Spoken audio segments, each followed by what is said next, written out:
Welcome back to another technical video. Today, we'll be going through your questions, answering them, and hopefully finding that solution you need. Guys, remember to stay just a little bit crazy, just like me, and hopefully you'll find that solution you're looking for. Now, let's continue on to the video.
And that's it.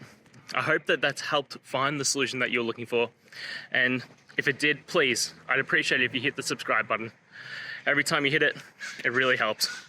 Now, I'll see you next time you need some technical help. And until then, have a good one.